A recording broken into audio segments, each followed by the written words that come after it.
The goal of the seminar. Happy to see you all here. So this is the second roundtable of public policy, the joint project that we started in April this year, together with Moscow Helsinki group and Vadim Korostelyov, who is our graduate, PhD graduate student. Was already not a student, already PhD holder. He has his own project that's called Krug Чтения in Russian. It can be translated Reading Circle, but it's too Russian. That is why we name it Roundtable. And this is a subdivision of this seminar on public policy. So we are, what make us similar is that we are reading books too, but we are reading books on public policy. The first seminar was in April. There is a web page on our Public Policy Department website. There is a web page of Roundtable, and on this web page you can find the video of the first seminar where we discussed the book of Philippe Zitoun, Pragmatic Approach to Public Policy. During this first seminar, I make this introduction. I will briefly once again introduce the seminar. I'm very glad that this is the second seminar. This means that we already approach to some regularity. I mean that if we have 2 points, then we can make a line. This means that we can continue this trend and to make these seminars more regular and monthly based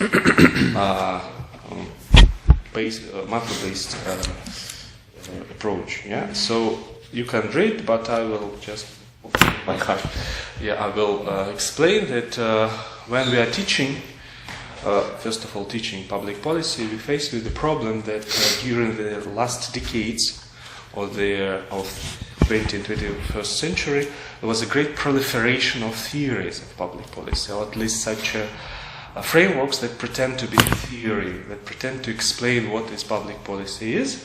And such theories, there just was a proliferation. It's not 1, 2, 3, 4, it's just dozens of different theories that make a picture very complicated.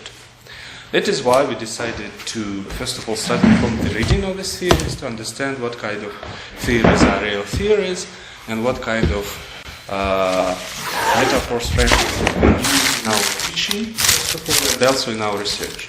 So that is why the first point in here, our goals is to read and discuss. This is what we take also from the Vadim Korostelyov paradigm, holding this reading circle, read and discuss. But also we add read, discuss, and research. So we are reading and discussing for research, for the research in our students' master thesis and term papers, and for our own research.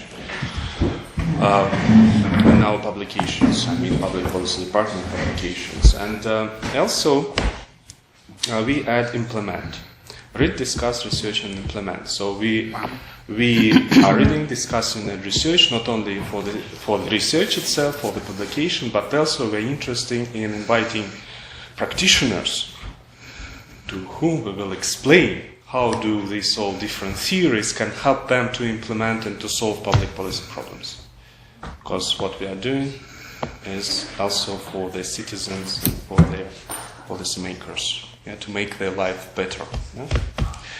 So, and it's something here, response. Also, also there is some not so great problem with us that we, Public Policy Department, that we mostly concentrate on teaching. That is why, and because there is a proliferation of literatures, not all of us have time to grasp all this complexity of theories. So read, discuss, research, and implement. I already said it. So, and we develop a plan before reading Peter John. We develop a plan, and after reading Peter John, especially conclusion, I just discovered that we did everything in proper way, because he just defined the same theories that are in the front line of public policy analysis and public policy research or policy science.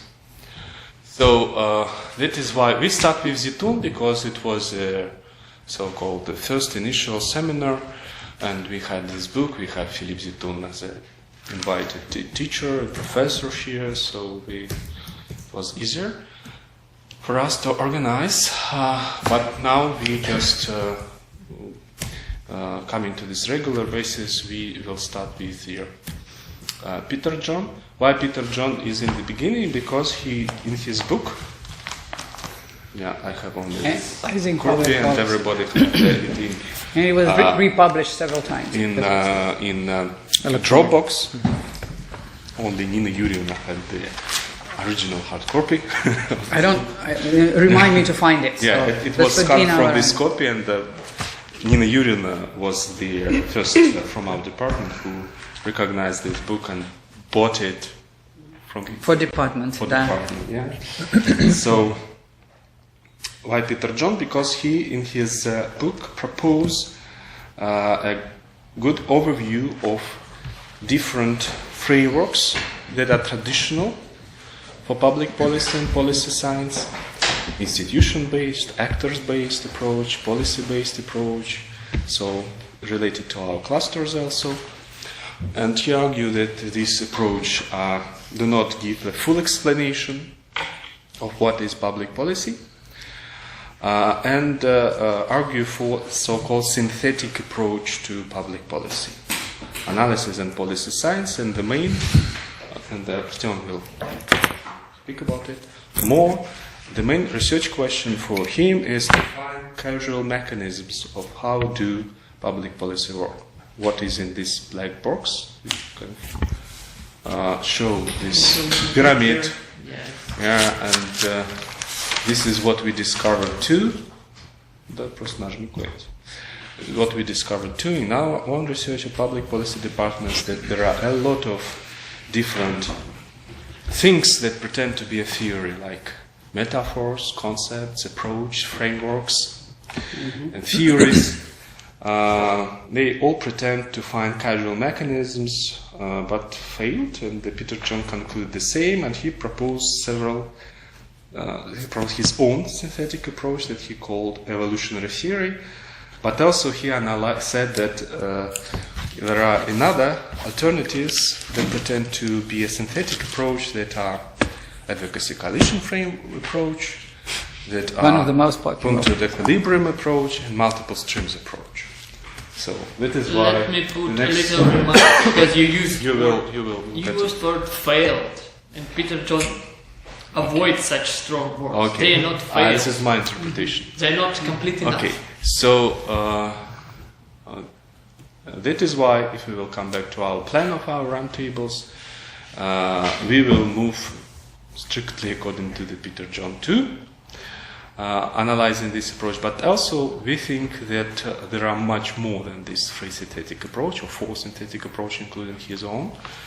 That is also the policy capacity and policy design by Michael Howlett is pretend to be of such a synthetic approach, and also we will discover some more theories. Pretend, you mean in the meaning не притворяться, aspire to become. Yeah, претендуют.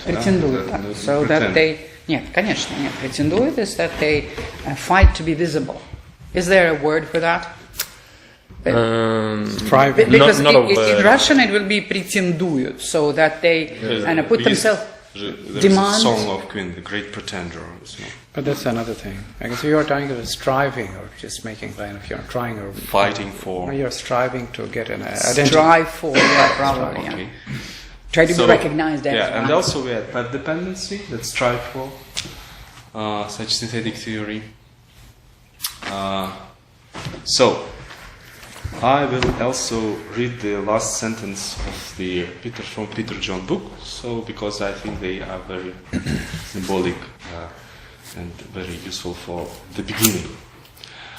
He said, when specified clearly, public policy theory can help researchers move away from the endless cycle of labels and approach that is so common in the field.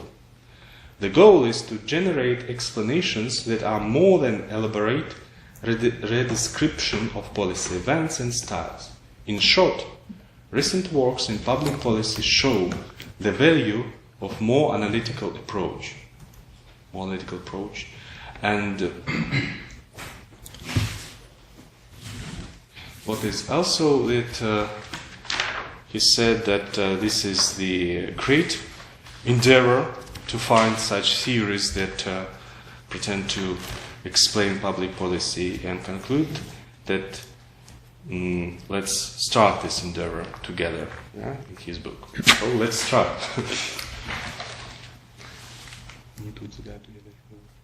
Okay, before we start, let's share this piece of papers for everyone. Yeah, what I forgot to say is Vadim Krastelov cannot come today. He will be next time on 27th of October. Guys, But, please come closer. No, you join the table so that you can participate fully.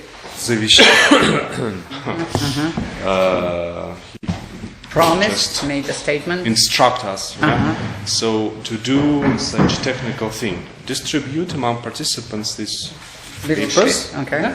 and that you can write down your questions to the speaker.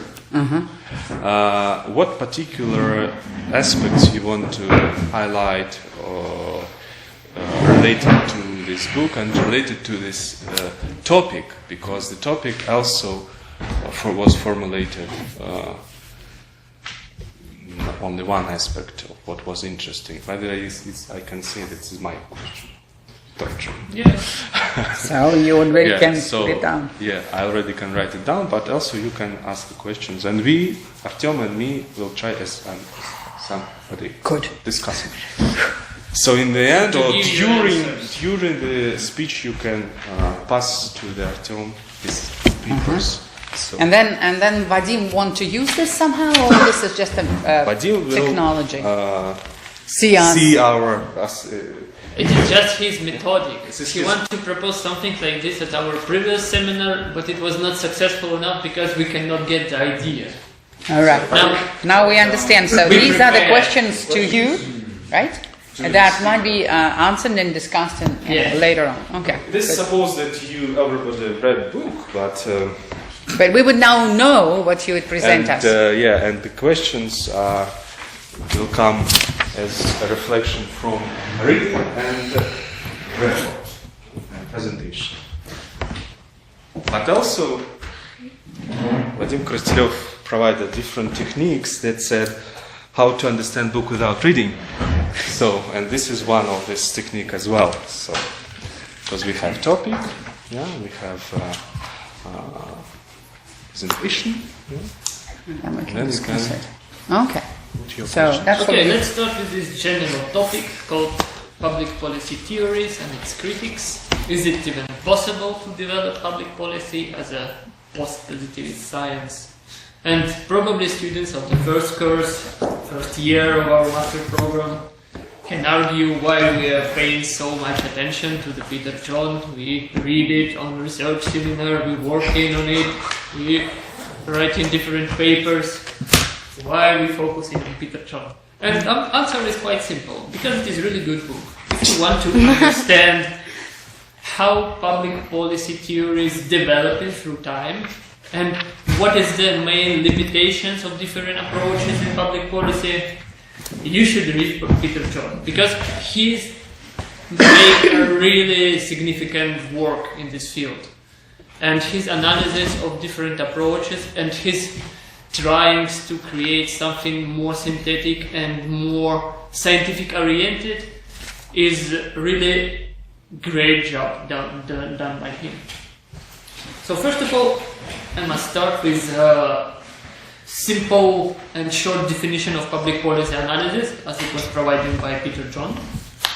Public policy analysis is intended to understand how the machinery of the state and political actors interacts to produce public outcomes. And one of his points in the book that public policy scholars pay particular attention to the links between different decision makers, interest groups, ideas which drive in different institutions and people and organizations. And usually we get lost in such huge amount of different factors which affect in public policy and policy making process.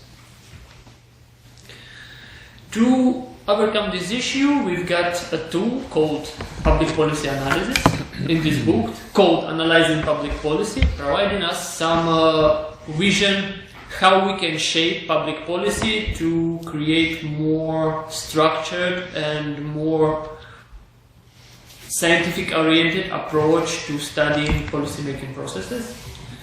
This book is compact but advanced introduction to subfield of public policy. And Peter John introduced the reader, us, to this book, to the subject, and then discusses the different strengths and the weaknesses of approaches which he selected during the analyzing public policy field. And then, in the end of the book, he tried to focus on three main synthetic theories, which was named by Dmitry Gennadievich. It is policy streams, it is punctuated equilibrium, and it is policy coalition framework. So, in general, Peter John defines two main periods in public policy studies. First one, called by him a classic period, started from the 70s of the previous century. And during this period, key terms were defined, debates about the nature of decision-making process, rationality, and institutions were made. But then, from the beginning of 90s, it was a huge development of different theories.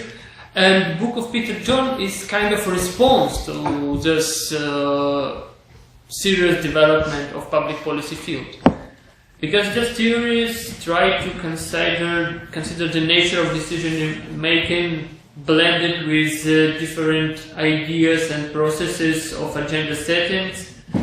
And as I already said, punctuated equilibrium model, policy streams, and advocacy coalition framework were built and developed by different scholars. Actually, it was United States scholars, and the whole field was driven by United States. But now we've got some European studies. We've got Guy Peters, for example, who proposed more behavioral approach to public policy. Who's also an American working at MIT. Peter John, he is from... What? Peter John is from Britain. Yeah, right. So he responds to kind of American domination.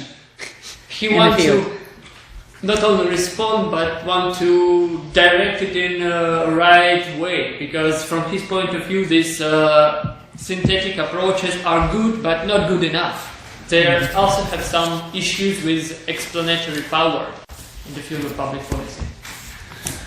At the beginning of the book, Peter John proposing two main sets of public policy phenomena, which is studied in public policy, in which should be focusing in different research.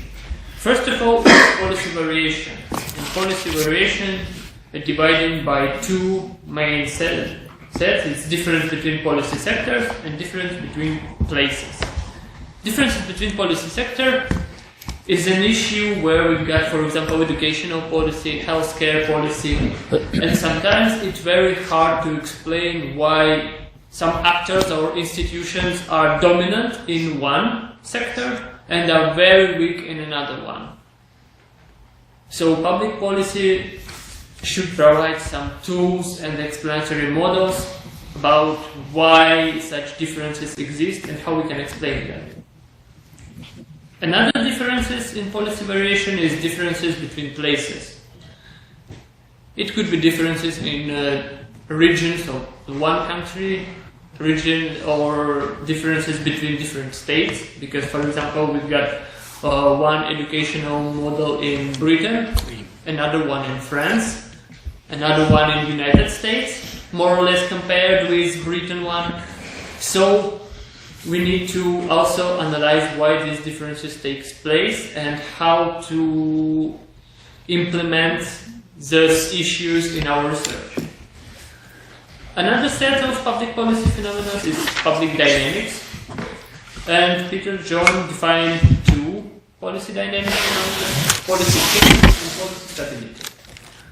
Policy change obviously connected with different processes of reshaping policies, of changing institutions, of political process itself, which is usually could be explained through changing.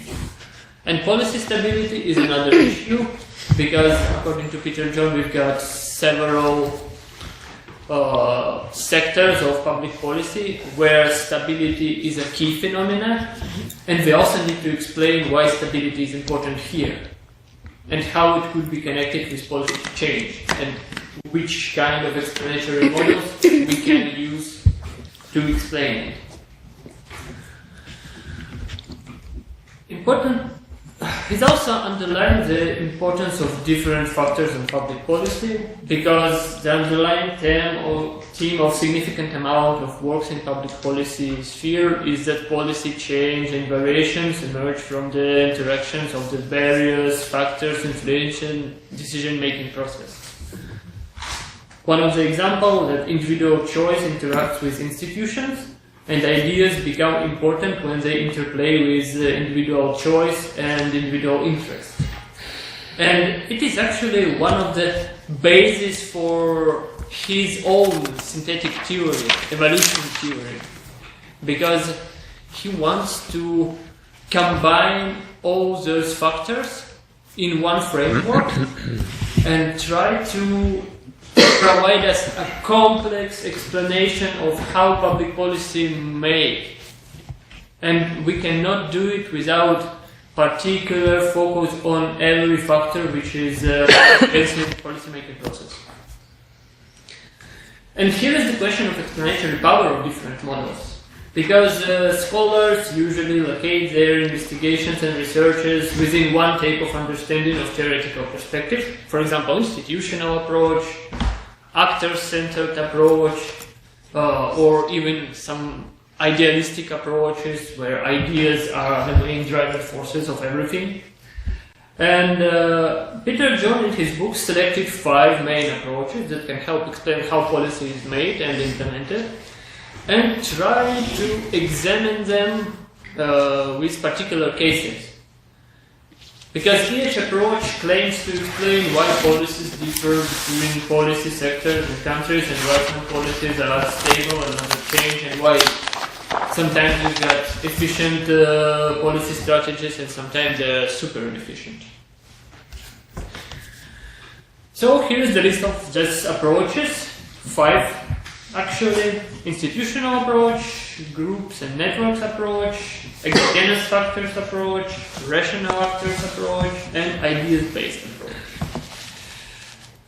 Actually, they usually coexist in political science at the same time, and sometimes works as complementary to each other, but they have also emerged as a reaction to each other and response to the failures of earlier accounts of policy change and variation. Could you just stop for a while so we put it down, so it will be easier later? Exogenous, rational actor. And exogenous mean coming from inside, right? Yes, kind of external factors which affected different policy systems. Which means globalization, very often. Globalization, democratization, economy in general, development of society. Exogenous approaches are all what public policy is built in. It's an environment. One chapter about globalization. Close to processes, cluster, not instruments. And what he called rational actors, what we call real actors. Right? Yes, it is kind of reshaping of rational choice theory. And this limited rationality?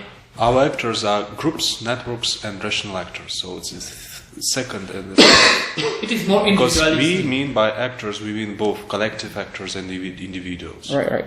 You know, I'm Putin as well as social movement. To global actors class is that we use the word actor. That is why it is in our research seminar, because this is very close to our clusters.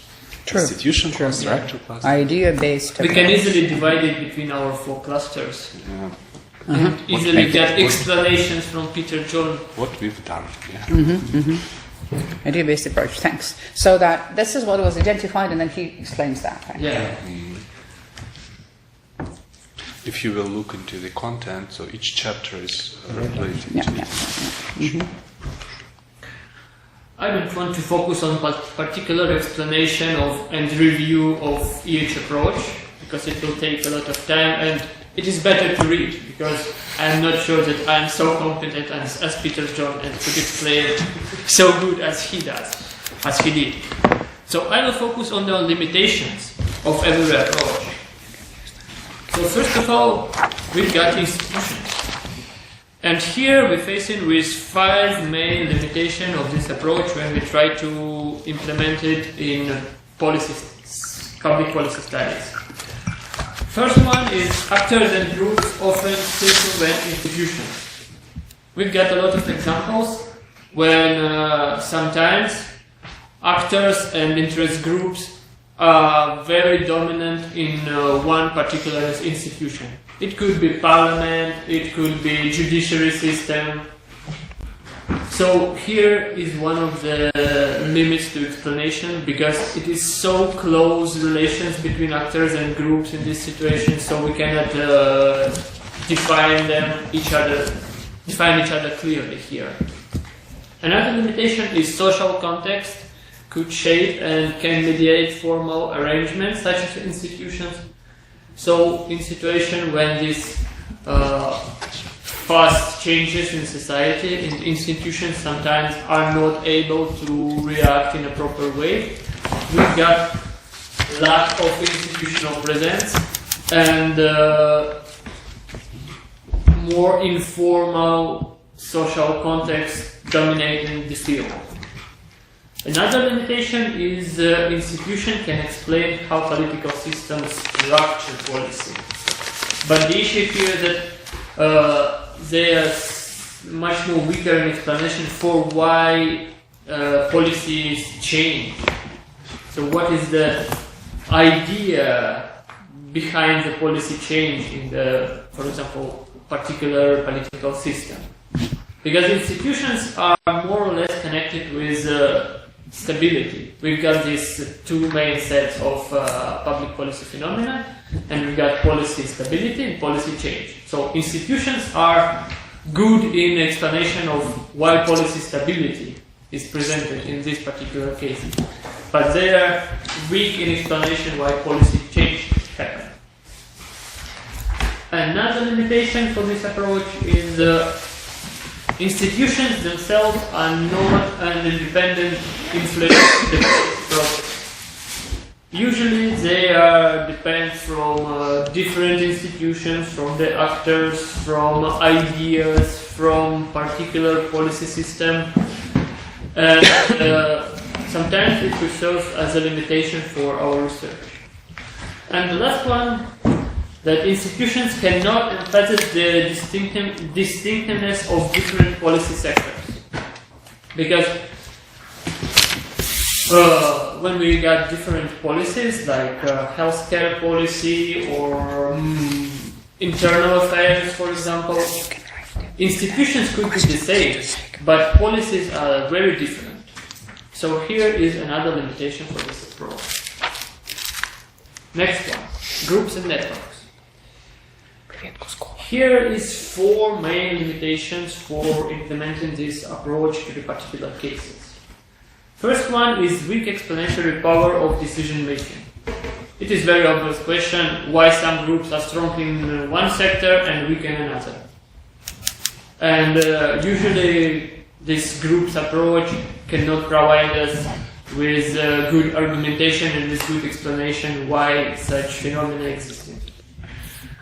Another issue is circularity to the argument, because this approach is very broad brush to understanding policy making only because of influence of different group actors and networks of interest groups, and nothing more. And here we lost a significant amount of different driving forces in field of public policy. Another limitation connected with weak influence of interest groups, because it is proved by a number of scholars that usually interest groups are simply providing information to the policymakers and not really impact on their decisions. It is just creation of some kind of informational environment and kind of knowledge-based power, where they try to explain why their point of view is better than another one. And the last limitation for this approach is underplay the role of institutions. And it is kind of vice versa, because in institutions approach, scholars usually underplay the role of different group and informal networks, and in group and networks approach, scholars usually underplay the role of different institutions in the policy-making process. Exogenous factors. It is one of the most difficult one, because here is a serious limitation with focus only on policy dynamics and general explanation only of policy variation and policy change. Because exogenous factors like globalization, as you already mentioned it, as democratization, as industrialization, for example, it is hard to explain how they impact all four set of phenomena. They are good in dynamics, but they are not so good in understanding political stability, and also exogenous factor usually neglecting the role of political autonomy in the processes. Because globalization is a good explanatory model when we have a system where we've got a dominant power which affecting every country in the world. But when we try to look deeper, we've got a lot of different processes connected with globalization and a lot of reactions to this change. Rational approach. Here is the number of limitations connected with individualistic way of this approach, because usually this approach places too much weight of explanation upon individuals. Like we've got actors, and thus individual actors are more or less rational, so we can try to analyze their behavior, and we can try to explain how things are done in this situation. But we cannot give a full account how individuals interact with structure here. And this approach is applicable only in value-neutral studies, where there is no institutional arrangement or policy outcomes in necessary superior position. Is it value-neutral studies, and if we got at least a number of proofs that actors here acting rational, we can use such approach. But it is not the case for many situations. Because the actors are not rational. Yes, because we've got this limited rationality theory, and rational actors are good, for example, in some economic studies, but also we've got a lot of examples from economics where markets fail and where actors in the field of economy was not rational at all. Also, it is little foundation in psychological studies of human behavior, because rational choice providing kind of simplification, and when we try to look deeper on the psychological portrait of the person, it is super individualistic, and we need very, very complicated model if we want to include a lot of people in the process. And the last one is that rational choice cannot fully explain policy variation or policy change. The last one, ideas. And here is a set of very interesting limitations for this approach. First of all, it is the problem with causal mechanisms, because we use the ideas in policy process, and it shows us that they have impact in policy process.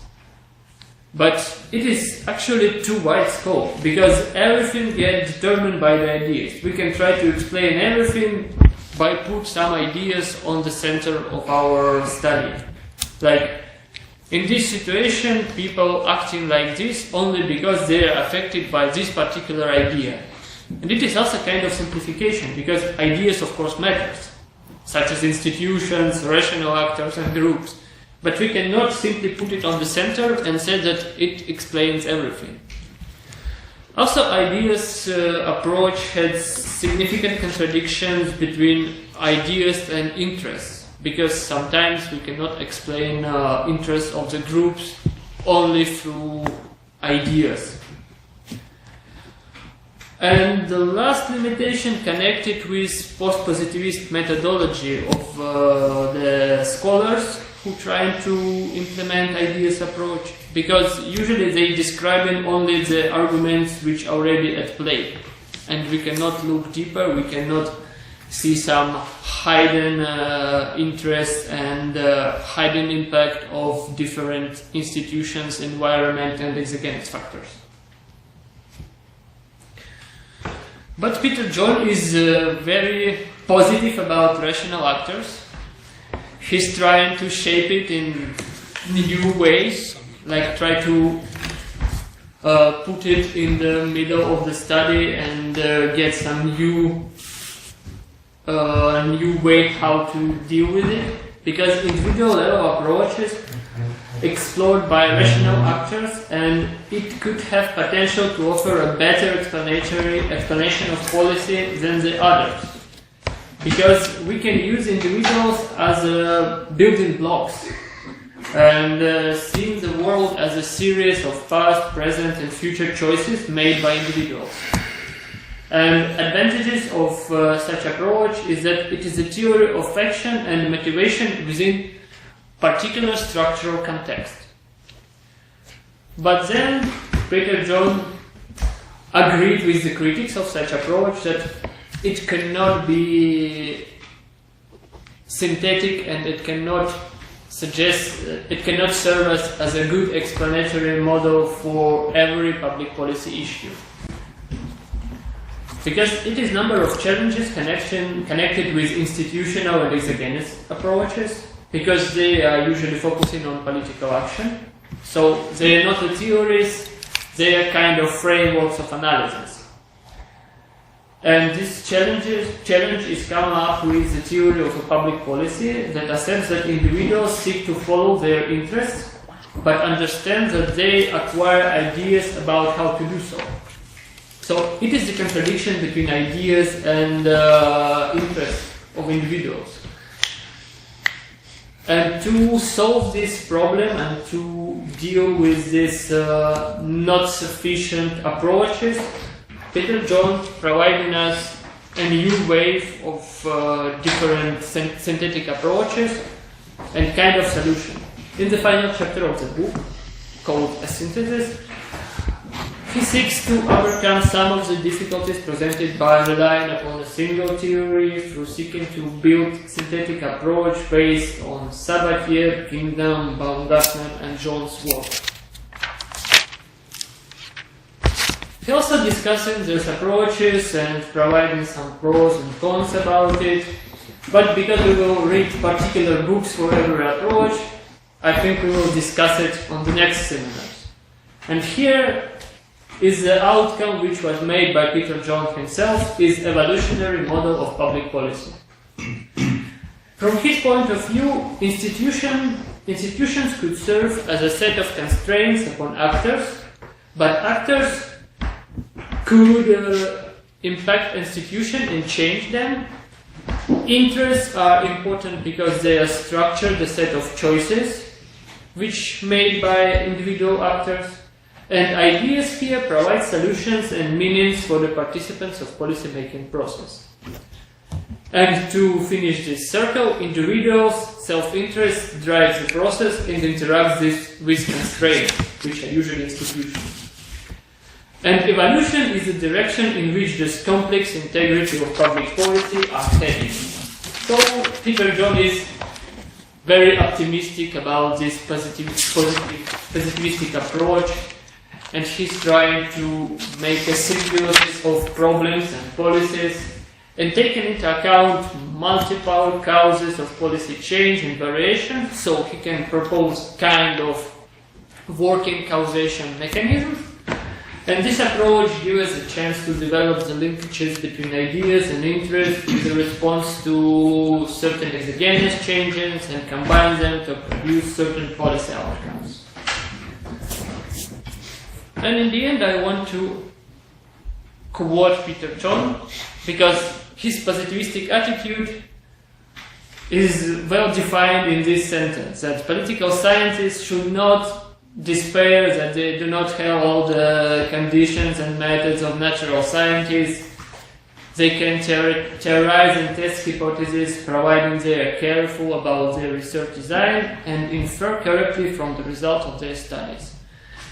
We are not mathematicians, physics, people from chemistry or biology. They can use methods of experiments, they can use different models, but it doesn't mean that our science is not so good as theirs. We just need to take into consideration limitations of our approaches and try to build a complex view on the issues of public policy and try to create a working causation mechanism and with good explanatory power theory. So Peter John tried to do it with his evolution model. This is it. Thank you. Yeah.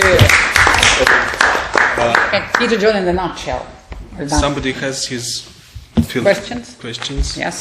So, and not only in the union, because the union is pioneer, I know. So I can connect your questions, but if you have any comments, like you want to share your opinion, please. And first, a clarification. Question on clarification, on the presentation that was Trignan, done by don't you have any Artyom. questions? You know all of that. There's nothing to. Or you still I will reserved to the take late. my questions. If my handwriting is readable. So, Not so good. Okay, I can voice it out and so try to. You can keep it for the history, but start with the union as she's appearing and your question, and maybe you can. All right. Probably we'll start the discussion. Well, this is a pure clarification, not a judgment and not a point.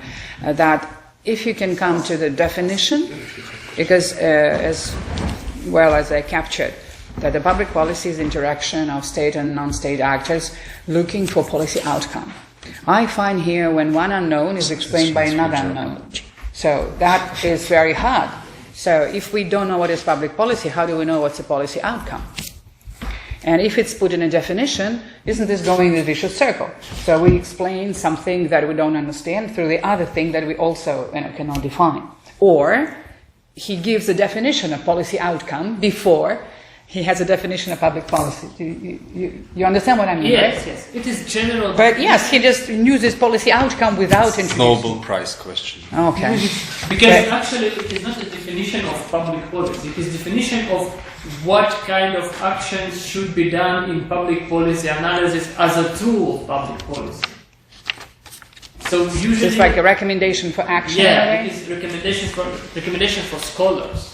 What kind of focus they should integrate in their research, because public policy could be analyzed through public policy outcomes. Like we've got certain amount of policies which could be effective or non-effective. May I make an example and make it easier? Is that there was a policy by Russian government to, with a very clear goal that's stated in that policy, it was formalized, to rise the number of kids born, right? To serve democratic process, demographic, because there was less and less kids and families, so it was, up to 10 last century, now it's hardly 2. It's 1.5 if taken statistically. Then government decided, okay, we'll pay mothers. We will pay mothers, we'll have motherly capital. And then this policy was rolling, we got a lot of criticism, but there was a shortcoming kind of effect that kind of 3 years after that policy was introduced, to 2 years after, there was some increase, temporary, and then it dropped again. So, but the demographers explained that, so we can claim, look, this was the outcome. We had this maternity capital, and women start, having more babies. But demographers says not at all. There was a normal kind of rise and fall that we all see for the 2 centuries that we analyze. So after rise, there would be fall. So they could have predicted that without any policy. And then several, serious critics also said that there was no connection between that, a very, very loose connection. So they could prove it statistically. So there is an outcome, and we can claim it's positive, but it was driven by the other factor. So how do we make sure that the outcome that we observe is really a result of a particular policy in the field? It is actually the problem which Peter John mentioned during the whole book, and it is why he tried to respond to this problem by his own approach. We need to take it in context. We cannot just look at the outcome and say, oh, everything is good. Because, first of all, we've got this set of dynamics, and we can look on the outcome only through dynamics. Like, we've got these results in 1 year, we've got these results in another year, and we need to compare them. This is why he used evolutionary, right? Yes. So just to make some historic, Not traits. only historic, like, we've got a direction, because evolution is always a process of motion. And we've got a direction, which is shaped by public policy. And our task as scholars is to use all approaches and methods to explain it in a most detailed way. Okay. I just sit close to help him. And there were some oral questions, or you can write it down and pass over. So you can write so that they collect all the This questions. is the very difficult question, by the way, and Peter John has no answer in his book. This is the short answer of your question. Ha! And also, but what I want to highlight that what do Peter John put as the most important things, the most important question in his book, for me, as a young discipline. So he said that majority of research in public policy are descriptive. And we blame our students to be too descriptive. Say, no, you have no analysis, you just describe things. And also, if you remember Poznan, there was a discussion with Hopper and Zetum. And Hopper insists that in public policy we can only do descriptive research, and we cannot do anything more. Hopper said. What should we do? We can only do descriptive research in public policy. Descriptive. Only Okay. descriptive. Because this is... But because when we put forward another question, not descriptive, we will become in the trap, methodological trap. And John started from this point that majority of research are descriptive not because of researchers are stupid or not smart, but because the subject is such complicated, much more complicated than even in social sciences like economics or political science. He's a political scientist. He said that the subject of public policy is more complicated even than in political science or economy, sociology. I know, that is why this is a great unknown things. We don't know enough. Nothing. We don't know what is input, what is output, and what is in the black box. He started from that. And then he put a very ambitious question that we cannot stop only on description. So I hope it's not right. So we need to put in the middle the question of causality. So we have to understand the causal mechanism inside this black box. And then do we know, what do we know? And he said that, as I understand, that we know that there are different things in public policy, like ideas, actors, institutions, exogenous factors, groups and networks. This we know for sure. They exist. Also, he said that we know for sure that there is a very complicated interaction between them. And this interaction between them lead to some outcome. What kind of outcome? We don't know. And the goal of the researcher is to understand what is the nature of this interaction in each policy issue, because it depends from different policy issues to the different interaction. Do not reduce it, this complexity. Do not say that the Unified State exam in Russia was supported only because of the special role of Kuzminov of epistemic communities. It's more complicated. And we have to understand this complexity. Should be more than one factor. Yeah. Not reduce this complexity first, and the second, to not only describe, but to try to see the causal mechanism between all these things. And this is the goal of the research. And then he ends with, only build on this, we can build some theory. And another question, do we have theory that can explain us everything? Dynamics, variation? No, there is no such. There is no such theory for any social science. No, I believe the same thing happened in sociology, and a little less, but same in law, because law is the ancient science, basically beginning with ancient Greece. If I understand correctly, Dima's intervention is that the author understands the challenge and just invite the readers and the scholars to keep working on it. But right? also he proposed his vision. His approach, how to do it. Because this is what he's calling evolutionary. Yes. Evolutionary. And also he added all this synthetic so-called approach, why they can be united in one cluster, because in spite of the fact that they take into account all different things like ideas, factors, they first of all they put in the middle ideas. Yeah, because what is the difference between, for example, policy cycle theory, the old explanation of what is public policy, they do not take into account ideas in the driver. And his theory put in the center ideas and interests, and then all another stuff. This is also important.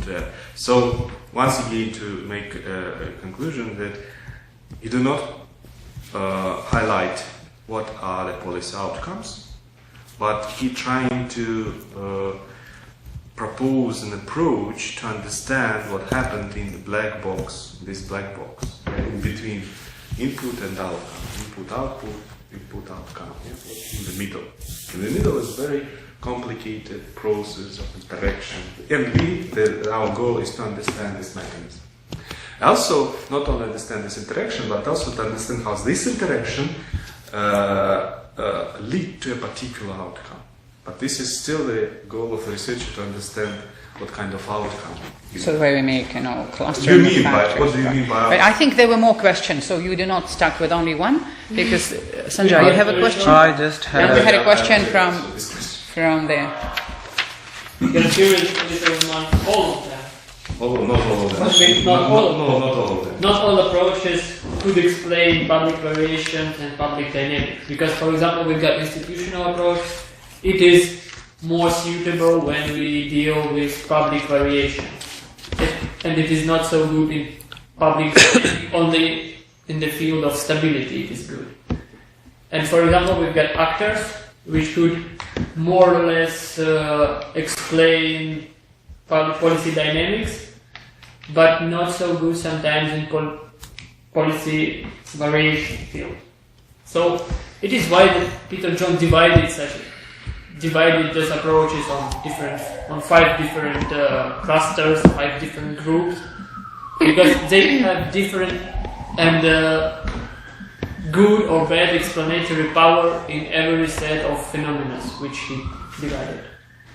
I remember there was a question from Victor, Sanjay, because so that we, Like to I know, speak. this is good for them to have it researched. Just give me. I just read my question. I had one question that was just related to what we've been talking about, Because they need to connect. Sure. and that is the synthesis. And I mean, it's impossible to take in all of the different factors. I mean, because if you think that, okay, causation is not like a snooker ball where you have one snooker ball and there's this one cause hits it and it shoots it across the table. There are like a constellation of different factors that act in order to produce some kind of social change. So what are the strategies or the strategies or the advice that John gives in considering in kind of reducing, if not the kind of number of factors, then at least the different theoretical approaches to causation? because he doesn't advocate using them all at once. So what are the strategies for making this complexity manageable in analysing policy? If any. If any.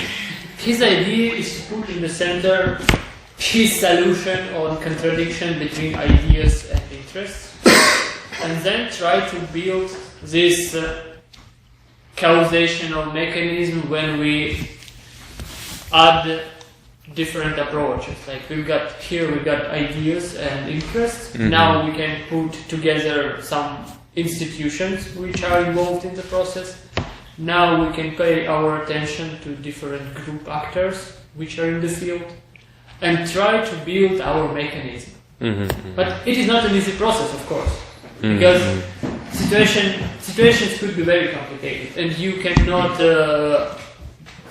you are not able to deal with all the factors. So it is not follows from the John logic. Maybe I am wrong.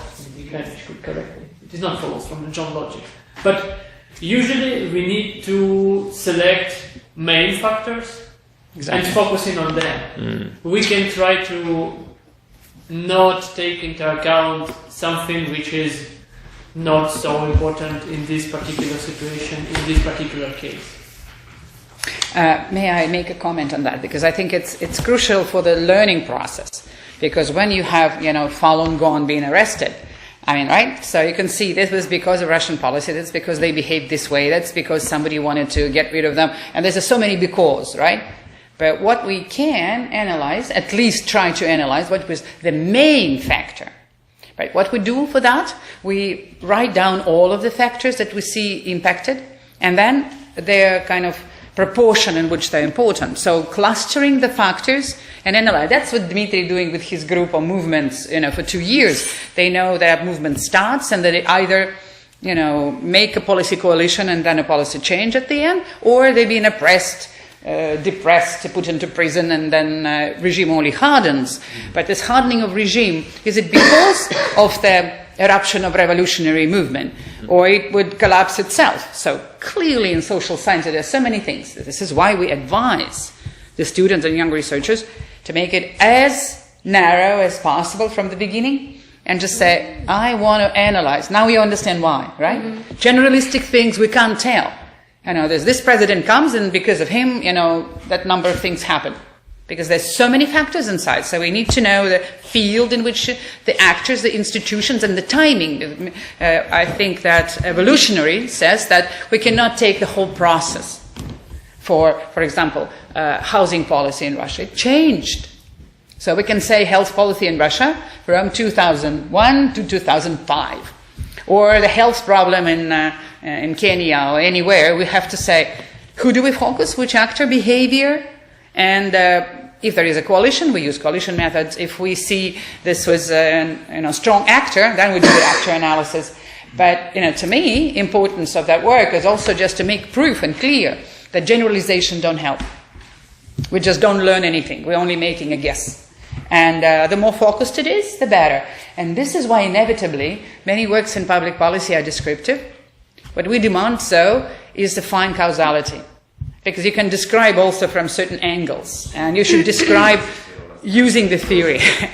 So either you introduce it through coalitions or actors or whatever. This is why we introduce clusters. Because, if you have the actor approach, then we put actor in the center.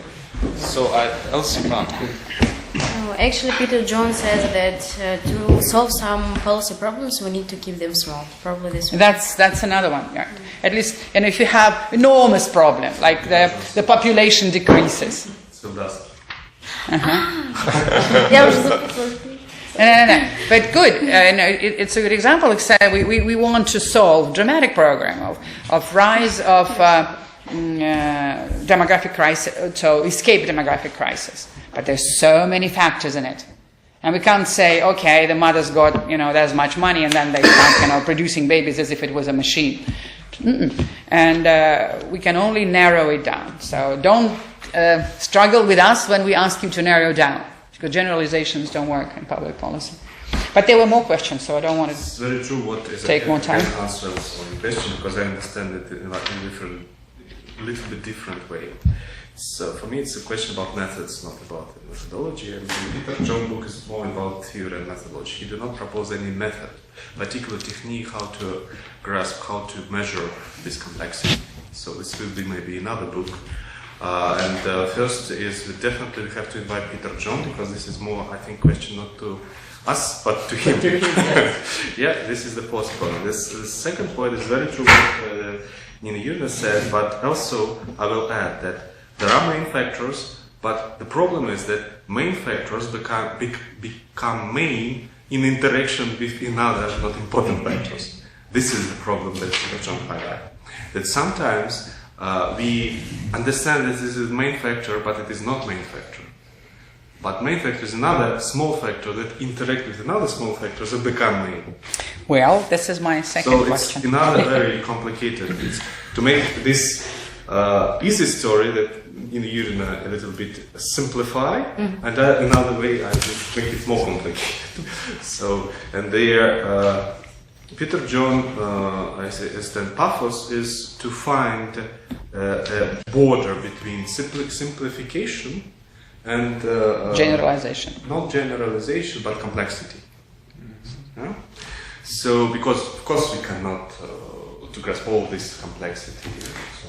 And the question about methods. This is another my passion, yeah, or I don't know what.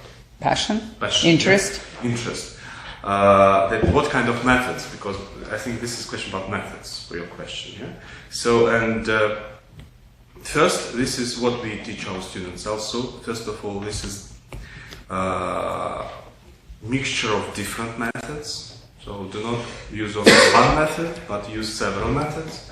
This is the mixture of qualitative and quantitative methods, and also this is the adding new, so-called new methods that are working behind the quantitative and qualitative paradigm, because only because there is another development of these methods that trying to grasp this complexity of social phenomena, like so-called network analysis. Yeah, but it's just social network analysis based on formal mathematics. So trying to grasp like formal concept analysis of quantity. So there are another mixed, so-called mixed methods that help to understand. So this is the CPR providing the school on mixed methods, and so probably we need to kind of delegate someone to go to the seminar and really grasp everything, because the mixed methods now becoming like a really, really buzzword for social sciences, because everybody, kind of all social scientists, be it demographers or anthropologists or sociologists, they kind of get to their methodology. Mm-hmm. Does the evolutionary model of Peter John mean that combination of the approaches is future model of public policy development? Yes. In a short words, yes, but actually it is inevitable, because even if we will try to make a descriptive research, we will fail if we will not pay enough attention to different factors, because this is idea of causation mechanisms between different factors and reasons and policy outcomes. It is very important, not only for Peter John, but for all public policy studies, because public policy was not made without the reasons. Even if we cannot define these reasons, it doesn't mean that they are not exist at all. And the proposal of Peter John is very simple here. We need to find where is the reason and what is the link between reason and outcome. What is the causational link here? What is the causality process? And if we want to do so, we cannot rely only on one approach. It is inevitable to use combination of approaches, combination of methods, because in his book it is also kind of simplification made by Peter John, because he selected only 5 approaches, and it is more approaches, of course. And in one approach you can use different methods, as Dmitry Gennadievich already said. You can use qualitative methods, quantitative methods, and in different cases they've got different explanatory power. So you need to decide what kind of method you want to use and what kind of method is the best here in this particular case. So combination of methods is inevitable if you want to do even good descriptive research. If you don't even pretend to make something good analytical. So how many questions we have, and is there kind of a general? Okay. Actually, So we planned to finish by 2:30. More questions, more. Yeah, there. Questions. I just have a discussion on the discussant, so Discussion as usual. please get seated. The basic question is that what I just really wondered about the literature that Peter John has offered to all of us. I had the privilege to read them during summer vacations, and I understand that when we talk about, he has two things which he has written somewhere in the middle of the book. What is the contented platform for the coalitional discourse among the opposite parties? Because when we are talking about 5 different approaches that he has talked about, so this is the kind of a thing that really needs a bit of a discussion amongst the experts and scholars here. And the second thing is that the circumvention of institution, I guess Artyom had spoken about that, sometimes the institutions are circumvented, and that is one of the limitations. But I just try to tweak it out and try to contend it further, that it's kind of also an opportunity. But when you circumvent an institution, you create slowly a parallel set of institutions. What do you mean by circumvention? It means something which you are just blocking. You're blocking, you're circumventing, you're kind of turning it around. Yeah. So it's not constraining us as directly, but you're circumventing it, kind of, turn it not the way as it was intended to be. Because the word circumvention, when we say it, let me give you an example from the international political economy. And my contention is that when we talk about issues like parallel institutions that are being built, and we have that Asia Infrastructure Investment Bank, we have this other institutions of economy. Now you have this new institutionalism that is basically propounded and celebrated by Douglas North, but then there is again counter new institutionalism that has been spoken by the last year economist who won the Nobel Prize, Angus Deaton. So these two questions, first I'll again repeat, that is for the discussant. What is the contended platform for the coalitional discussion among the opposite parties? You mean coalition building? Yeah, because if at all we are talking about the limitation, let's try to check it. Are there some new limitations which are basically not touched, if at all we are talking about the opposite parties, and what is the trade-off that is basically discussed on the... Can I just... Sure.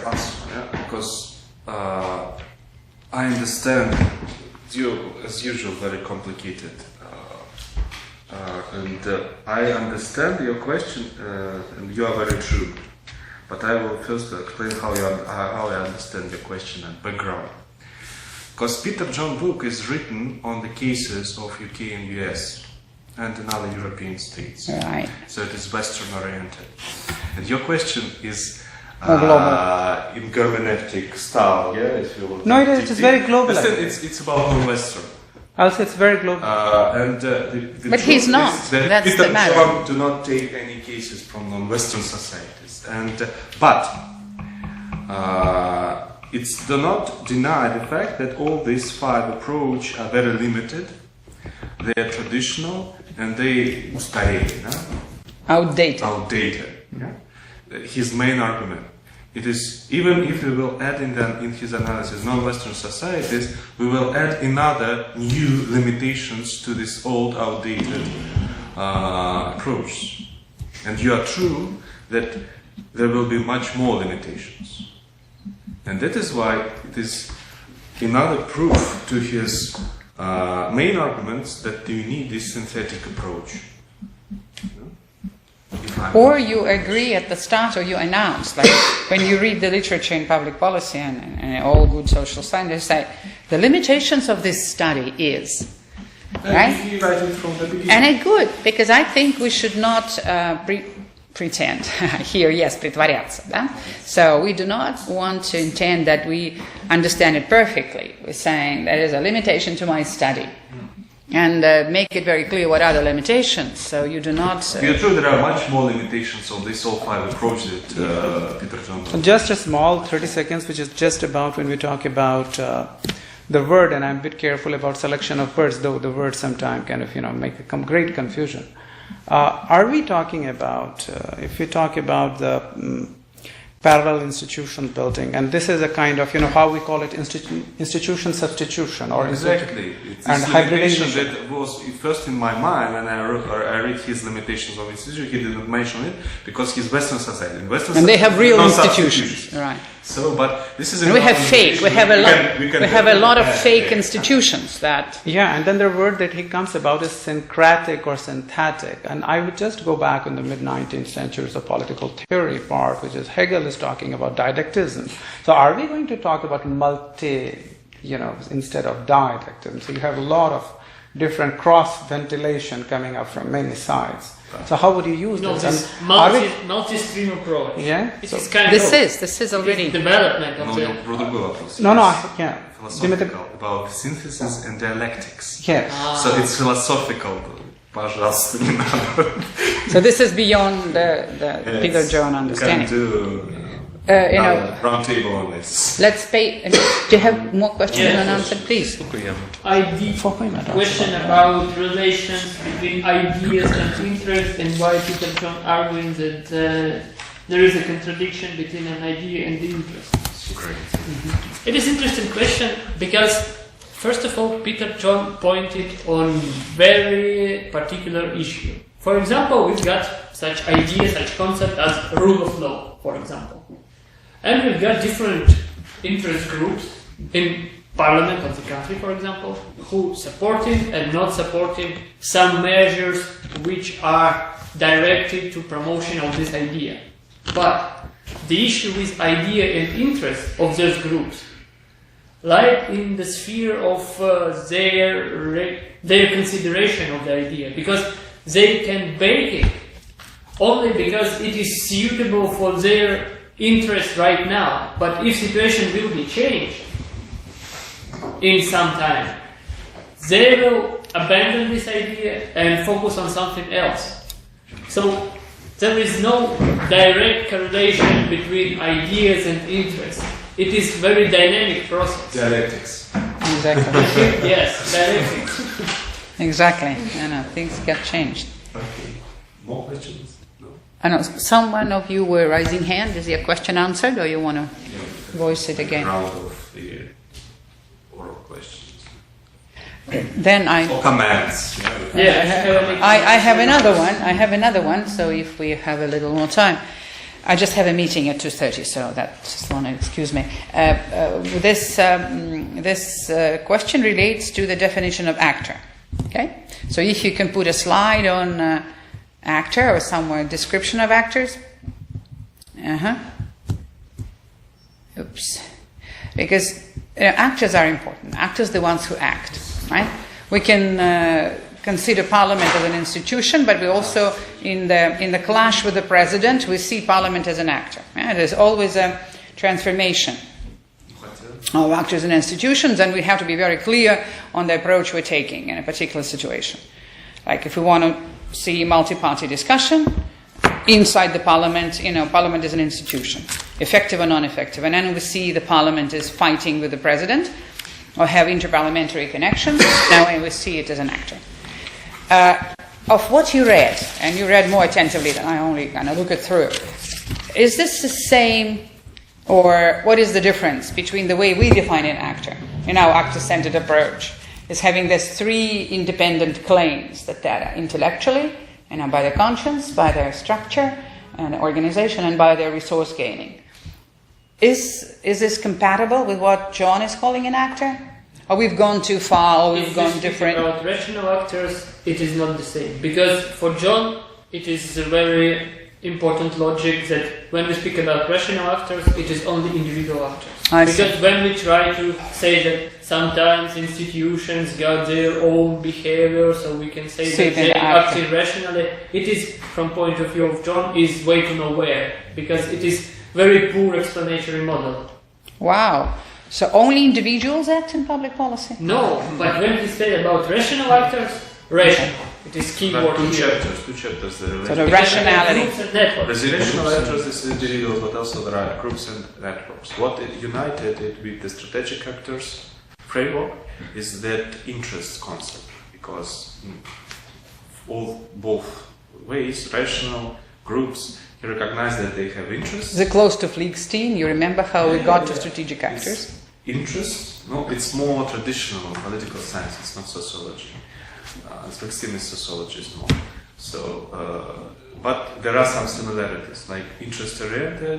If you have interest, that we can rationality. If rationality, it's a little bit part of strategy. Yeah. So it's have some overlapping, but also rationality is also idea autonomy and organizational autonomy in certain ways. We can say that they mean not the same but similar using another wording. But I think that strategic actors add more features, and so we don't repeat each other, and we have quite our explain more than rational actors. Right. And does he use the word agency at all? Because this is very, very common, right? Yes. Social agency, they're kind of collective actors that. One more participant, at least last. Yes, because we have our meetings. If someone can text to Adrian, just come here. I just opened the door. Stas was there, so I just had to okay. We have another 5 minutes. Also, I have organizational questions, but if you want to make a comment. I want to have a comment and suggestion. So, because you said that I kind of ran across Peter John and his work, and I'm really very much impressed of his ability to synthesize. We can argue with him like with every other author. But, again, that I want to repeat my idea to publish this together with him on the analysis taken from non-Western society. Like when Sanjay is teaching non-Western human rights in non-Western societies, public policy in non-Western societies is a completely different phenomenon. And that rationality doesn't work. And so I was, hoping, planning to have that kind of John working group so that we not rewrite, but kind of write together with him and kind of check these concepts on non-Western environment. And taking, like BRIC countries that are completely all non-Western. And make it how public policy could be successfully analyzed in Brazil, in India, in China, and in Russia. Because now we're writing encyclopedia of public policy development in Russia. All right. Are you just playing? Yeah, but this means that it is all very difficult because in every concept you could say, only if. So in this case, and my suggestion is just to follow on that again and to write to. Professor John the Baptist. Because we have some idea for him to share, and I believe we can find funding for kind of publishing that right in Vishka. I think that we good idea. We have to invite him first of all and have his presentation. Body here, not only How do we call it in India? Massaging the message. Oh, wow. You have to put the message right across in a softer way. But this is useful, and so I'm, very much grateful to the presenter. Something to add? And multiple. I can't say that I have questions about this work because this work seems very fundamental, I would say. So I have more comments for myself and observations about this possible issues in public policy research. The main ideas, I would say, were mentioned here, so this will be just a repetition, so I don't want to take up time. But the most interesting thing for me is the potential for a comprehensive multi-layer approach to public policy studies. So it's like oversimplification and complexity of the approach. What is the golden middle solution? And I have a strong feeling that this pretty much depends on the particular case we're studying and particular sphere. So we can't actually speak about some universal approach and methodology. Exactly. Yeah. So this is a very difficult subject that we are kind of exploring here, and we're very grateful for and also, if those who join us. Have something to add, I 2 minutes. want just to encourage you, to make To read the book. not only to read the book. I have some more encouraging things. Just you can choose the theory that we have in plan and make the presentations like Artyom did. For the next seminar, because we don't want only we professors and teachers make presentation, but also encourage you to make a presentation. Second year, of course, students, first of all, first year students, of course, as well.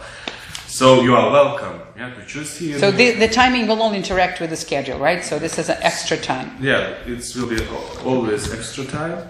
It will not interact and cross with your time. Classes. So you are welcome if you feel that you can do it, or you do not feel. Just think about it. Write to me. And we will discuss it. So this video and presentation will be uploaded to the website. So you are welcome to Enjoy it. and to Think study it and get tortured deeper. For your master thesis, your research, your publications, teachers as well. The next workshop will be on 27th of October, and we are waiting great presentation from Sanjay, as usual he did. On what book? On Howlett and Ramesh book on studying public policy, and we are studying particular theories, policy cycle theory. Peter John criticized it the most. That is why we will start from it. And I think that his criticism is great, but I think that the history of this theory, it was the first theory, by the way, of public policy and policy science. And that is why I think that we have to start with it. In spite of criticism of John, and also because it has such a great history, there are a lot of answers on this criticism already inside this.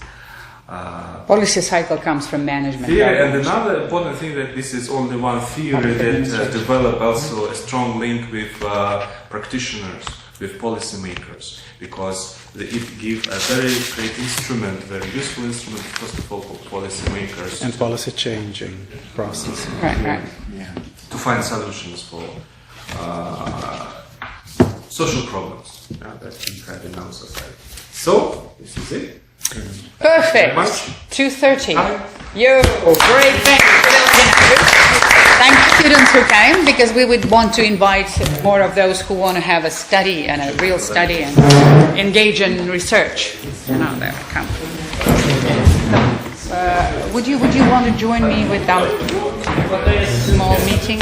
Я теперь понимаю, почему нас хотят, потому что мы стали частью scientific community. Вот так. Ну, ты понимаешь, иначе невозможно. И это тоже называется that we can speak the same language. На многие темы. Помогите мне чашку забрать. Ну, одну можно оставить, если хотите. So it's not about the theories, but we can also theories of movements, of these problems, because there are a lot of theories, but they can come show. But we plan for next year,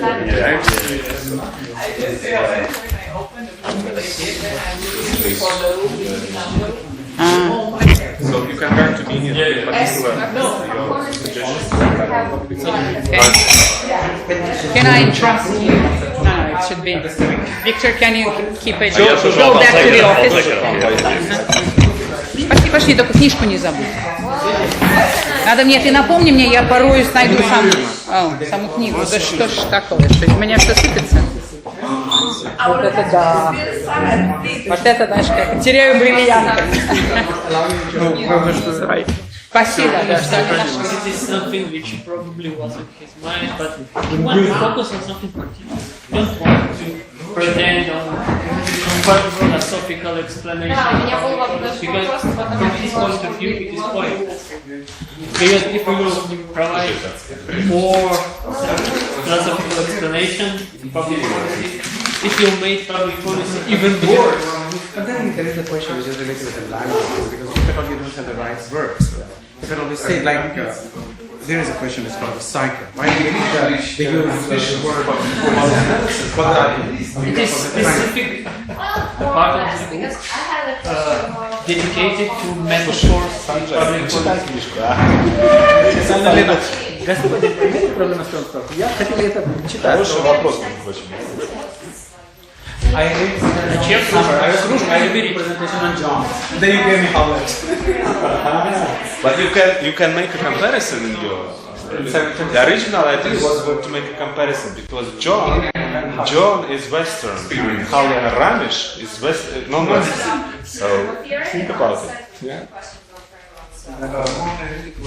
Ты отсканируешь или может кому-то другому? Ты слишком занят? Что у тебя?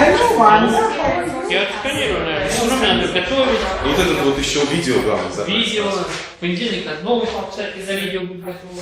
Да, там по-прежнему у нас две пиксели. Я помню. Я надеюсь, что мы выходные. Вот. Ну, вообще интересно, что красиловская фигня сработала. Я думаю, фигня.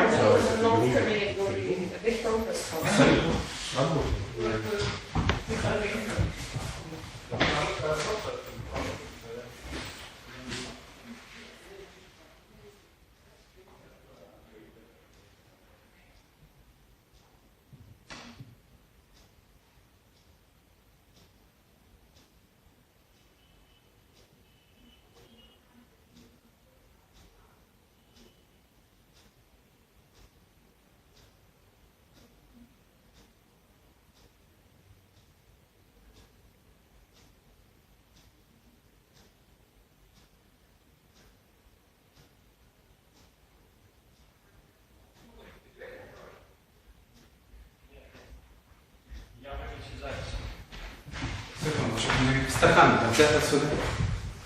Один стакан. Так, все.